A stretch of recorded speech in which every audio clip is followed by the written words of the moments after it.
झालावाड़ जिले के मनोर थाना ब्लॉक के पीपलोद गांव में कल स्कूल में जो हादसा हुआ, दर्दनाक हादसा था। कई घरों के चिराग बुझ गए। वो सपने जो देखे गए थे बड़े, हो सकता उसमें से कोई ऐसा होनहार निकलता जो कल का आईपीएस होता, आईएएस होता, क्षेत्र का नाम करने वाला बच्चा बन सकता था। परंतु एक भ्रष्टाचार की ऐसी नींव रखी गई जिसमें 7 चिरागों को रोशन होने से पहले ही बुझा दिया गया।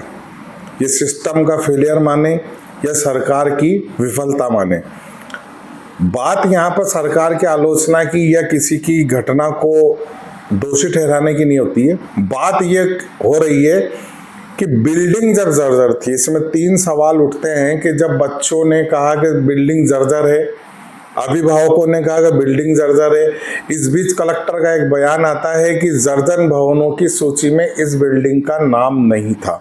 ये भी बड़ा गौरनीय सवाल है। इन सब पहलुओं को हम दरकिनार करके एक बच्ची जिसका वीडियो कल से वायरल हो रहा है, इस वीडियो के बाद पर हम बात करते हैं। बच्ची ने बताया कि स्कूल के टीचर आने के बाद में वो नाश्ता करना शुरू कर देते हैं, बच्चों को क्लासरूम में भेज देते हैं। क्लासरूम से कुछ बच्चे निकल के बाहर आकर टीचर को बताते हैं कि छत से कंकर गिर रहे हैं।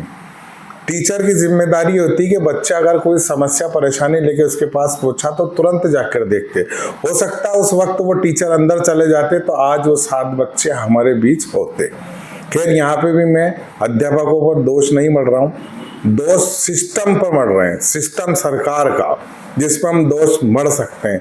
दोष मढ़ने का रीजन ये है कि जैसे राज्य के शिक्षा मंत्री मदन दिलावर ने कहा कि 200 करोड़ रुपए स्कूलों की मरम्मत के लिए जारी किए गए। ये बजट जारी हुआ आज से ठीक 15 दिन या 20 दिन पहले, यानी कि बरसात का मौसम शुरू हुआ 1 महीना बीत चुका है। तो क्या ये बजट 2 महीने पहले स्कूलों को नहीं मिल सकता था? जब मौसम खुला हुआ था, बरसात नहीं थी, तब मरम्मत नहीं हो सकती थी?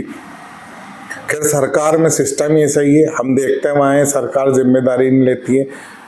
स्कूल के स्टाफ को निलंबित कर दिया गया है। कुछ समय बाद यही स्टाफ वापस से नौकरी करना शुरू कर देगा। उनके बच्चों को, उनके परिवार को कोई फर्क नहीं पड़ेगा।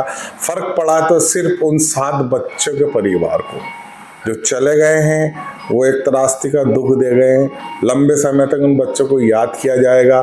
सरकार ने घोषणा कर दी है कि अब नए स्कूल भवन के कमरे बनेंगे, उन कमरों का नामकरण उन मृतक बच्चों के नाम किया जाएगा। यानी कि सरकार संवेदनाएं बटोरने के बजाय वहाँ पर लोगों का मजाक उड़ा रही है। मजाक की एक वानगी आज भी देखी जा सकती है। जब उन मासूम बच्चों का अंतिम संस्कार किया जा रहा था, सरकार की तरफ से अंतिम संस्कार करने के लिए उन्हें सूखी लकड़ी भी उपलब्ध नहीं कराई गई।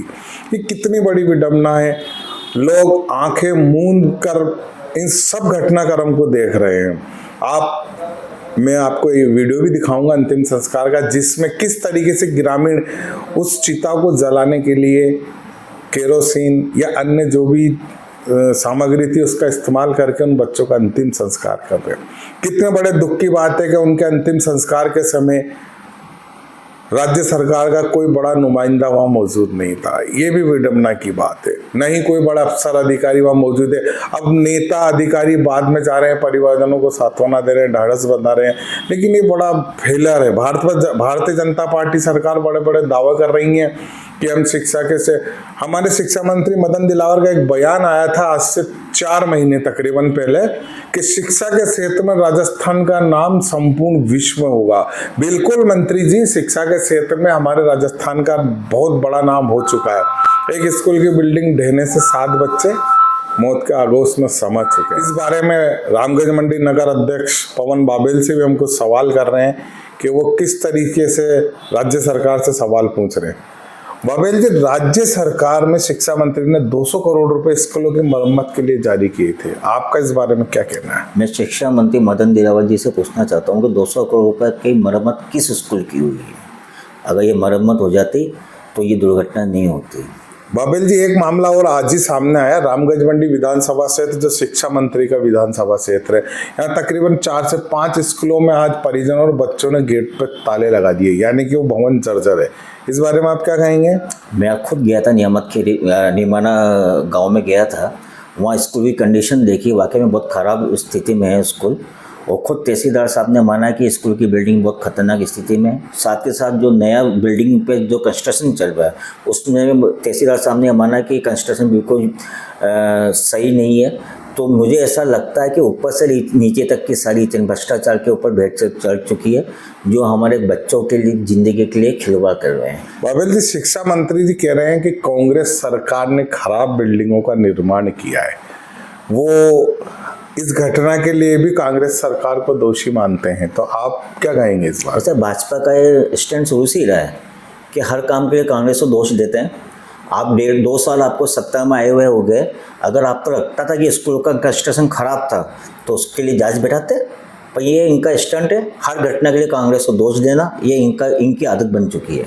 राज्य सरकार ने मृतक बच्चे के परिजनों के लिए 10 लाख रुपए और एक संविदा पे नौकरी देने का ऐलान किया है।